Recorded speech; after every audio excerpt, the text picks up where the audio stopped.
Olá, meus queridos, há 55 anos, no início de 1967, igual agora, estamos no início de 2022, os Beatles estavam gravando, desde novembro, eles estavam gravando o que viria a ser o álbum Sgt. Pepper Lonely Hearts Club Band. E essa semana eu comprei a caixa Super Deluxe. Acabou que eu me deparei com diversas novas informações sobre o álbum. E eu falei assim, eu acho legal fazer uma coleção de vídeos, onde que cada vídeo seria sobre uma música do Sgt. Pepper, que eu vou fazendo intercalando com outros assuntos durante o ano, mas agora até junho eu vou ficar pelo menos uma vez por semana colocando um vídeo sobre as músicas do Sgt. Pepper, contando a história da música, de onde veio a ideia, né? E principalmente do processo de gravação, quem tocou o quê, que eu acho extremamente interessante para trazer para vocês aqui. Meu nome é João Moura, essa aqui é a Beatles School, vamos lá.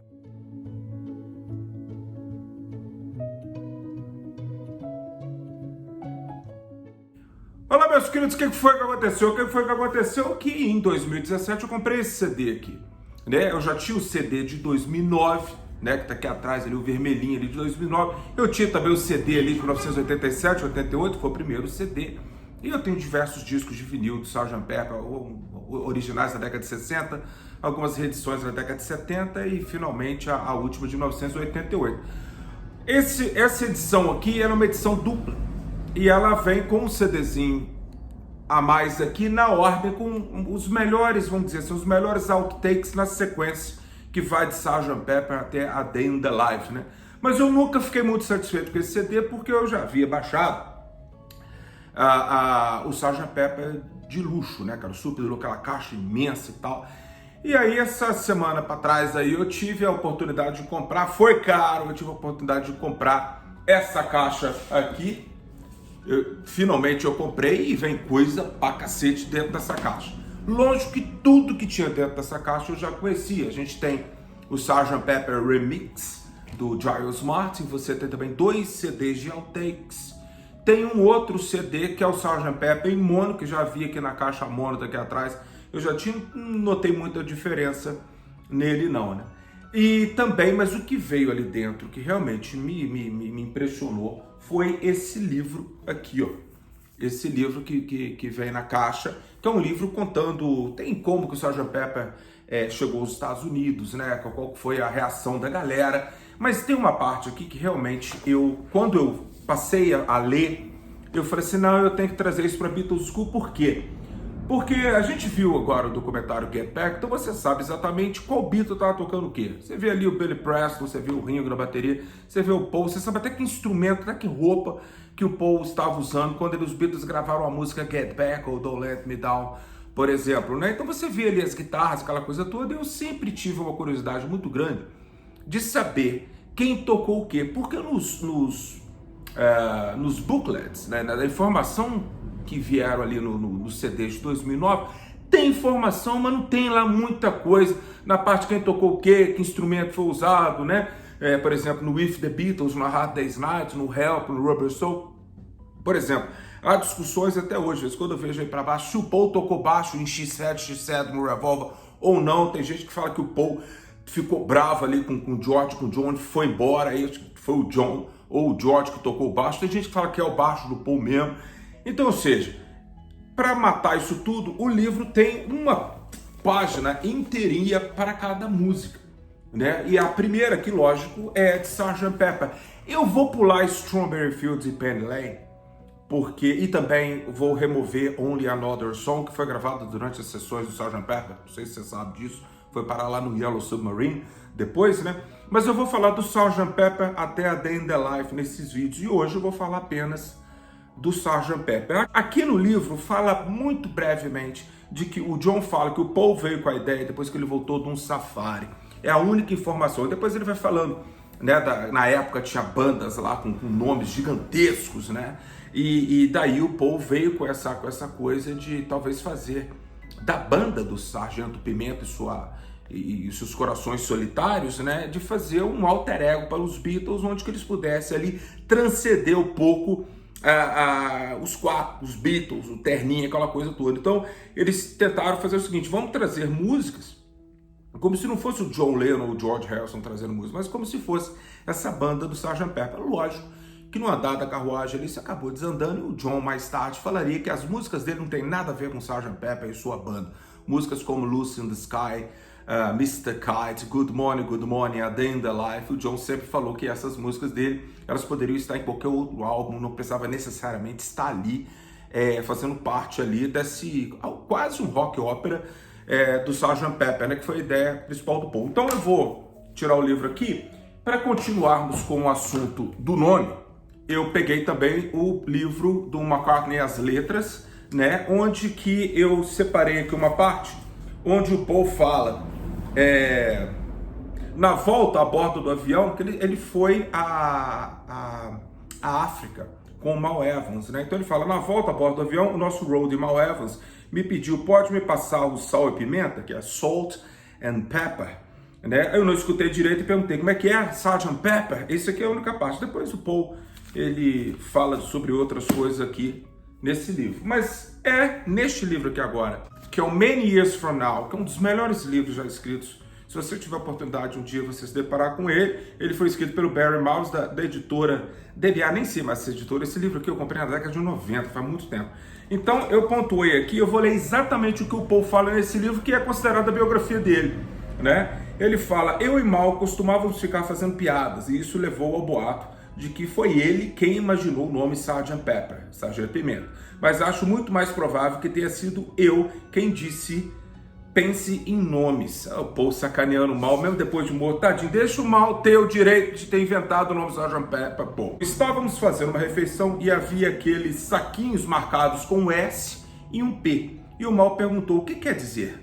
Ah, já sei, sal e pimenta, salt and pepper. Fizemos uma piada sobre isso, de modo que, só para variar, eu falei Sgt. Pepper, Salt and Pepper, um trocadilho auditivo que não que tivesse ouvido errado, mas apenas brincando com as palavras. Depois veio o Lonely House Club Band. Então, essa aqui, de acordo com o Many Years From Now, essa aqui é a história.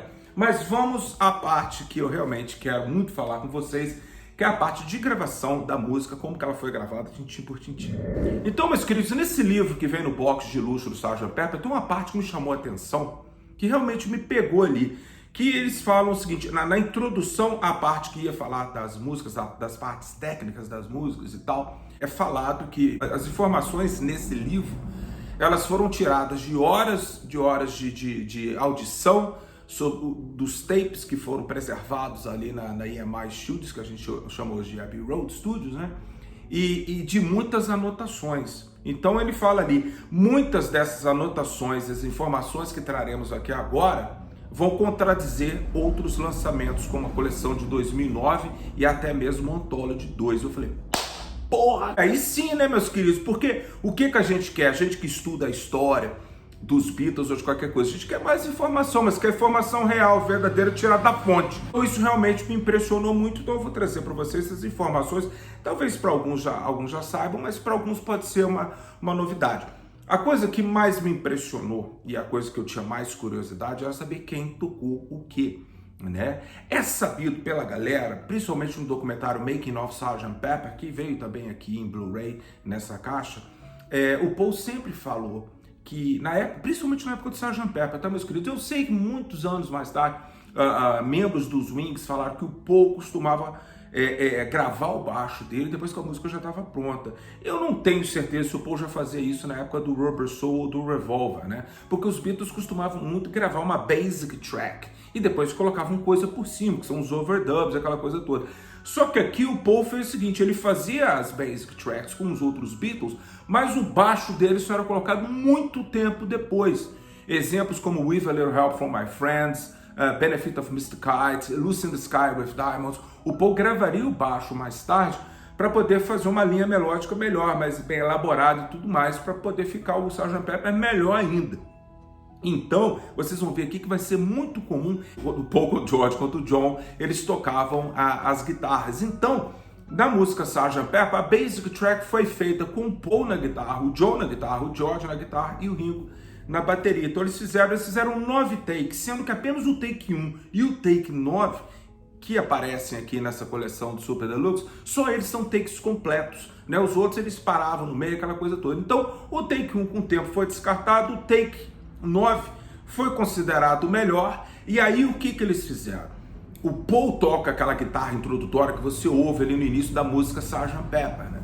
Então, ao eles gravarem aquilo tudo ali, ficou tudo bonitinho, papapá, e eles fizeram uma coisa que é chamada de Redux Mix. Eles pegavam o seguinte, eles faziam isso aqui, porque era gravado tudo em 4 canais apenas, né? Então, quando eles finalizavam aquilo ali, eles faziam um mix, um só, né? Que geralmente o George Martin acabava virando até um acetato que o George Martin mais tarde ia trabalhar em cima dele para colocar outros instrumentos e tal. Então, esse mix que era feito, esse Redux Mix, ele é colocado depois no canal 1, né, ali. E abriu mais 3 canais para overdubs, né, cara? Que mais tarde o Paul, principalmente o Paul, colocaria mais guitarra. Então, praticamente a música Sgt. Pepper, todas as guitarras ali, aquela guitarra solo, aquelas coisas tudo, é tudo muita coisa do Paul, né? E basicamente isso aí. O baixo o Paul colocaria muito depois da gravação, né? Que o Ken Townsend, que trabalhava ali na EMI Studios, com o George Martin e tudo mais,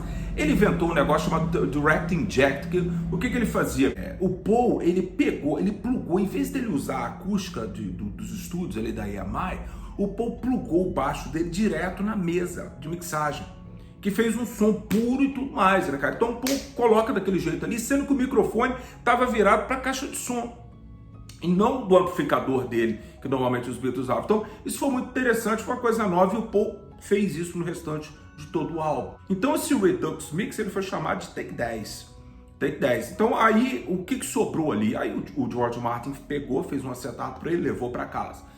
E ficou para colocar as partes de metais, aquela coisa toda, que ele iria fazer o arranjo para colocar em cima ali da música Sgt. Pepper. Então era necessário um canal só para aquilo ali.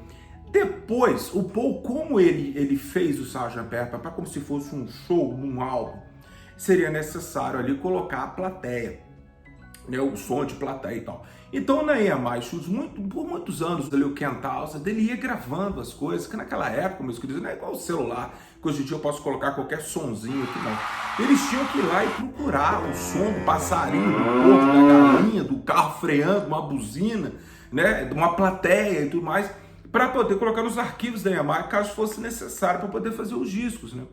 Então o que acontece? O Paul foi atrás do som de plateia, e o som da plateia veio chamado de Indoor Crowd Atmosphere, que o George Martin pegou para inserir ali aquela plateia falando aqueles murmurinhos que a gente escuta ali no início de Sgt. Pepper, né?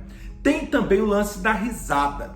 A risada foi tirada de um disco que o George Martin tinha feito, chamado Beyond the Fringe, né? E tinha umas risadas e tal. E o Paul pega essa risada por quê? Porque o Paul diz ele que na década de 50, quando ele ficava escutando rádio lá na casa dele em Liverpool, ele adorava escutar os comediantes, né? Então o comediante, mas se você ouvia só, não era igual a gente hoje em dia coloca no YouTube e vai assistir um cara fazendo stand-up. Então o comediante, ele chegava, a plateia ao vivo na frente dele. Então o comediante, ele fazia algo com que o ouvinte não soubesse o que era, e a plateia ria daquilo ali. Então a pessoa que estava ouvindo, ela ficou, cara, o que ele fez? Né? Ele deve ter feito uma coisa muito engraçada. Então aquilo fazia com que os jovens na época, o povo inglês ali, o pessoal ficava imaginando o que deve ter sido tão engraçado, né? Porque eles não conseguiam ver, para a plateia ter essa reação. Então Paul coloca no segundo 47 de Sgt. Pepper, você vê que tem uma risada, depois você escuta lá, tem uma risada. Isso aí o Paul falando que era essa lembrança que ele tinha da década de 50, para ele fazer com que o ouvinte da música Sgt. Pepper pensasse assim, estão rindo de quê? O que foi que aconteceu? O que a banda fez? O que essa banda do Sgt. Pepper fez para ter essa reação? Essa foi a intenção do Paul ao colocar a risada no segundo 47 da música Sgt. Pepper. Escuta lá. Já aquela risada que precede a chegada do Billy Shears, que é no final, né? Foi um show que foi gravado ali pela EMI em Dublin, né? Então o George Martin pega aquela plateia assim e tal, e coloca ali. Então tudo isso foi inserido na música Sgt. Pepper, e você vê como que foi o processo. Era muito diferente do que eles tinham feito no Please Please Me, no With the Beatles, né? Eles enriqueceram as músicas com overdubs, com outros instrumentos, e a gente vai ver isso ao longo desse próximo mês, ou melhor, desses próximos meses, eu vou trazer para vocês porque há muita coisa interessante sobre With a Little Help from My Friend, Lucy in the Sky, A Day in the Life, Fixing a Hole, essas músicas todas, você vai ter histórias maravilhosas de como foi o processo de gravação delas, mas aí eu conto em outro vídeo, para os vídeos não ficarem muito longos e vocês terem o prazer de me ver, pelo menos aqui, entre uns 15 e 16 minutos. Abração para vocês, vocês se cuidem.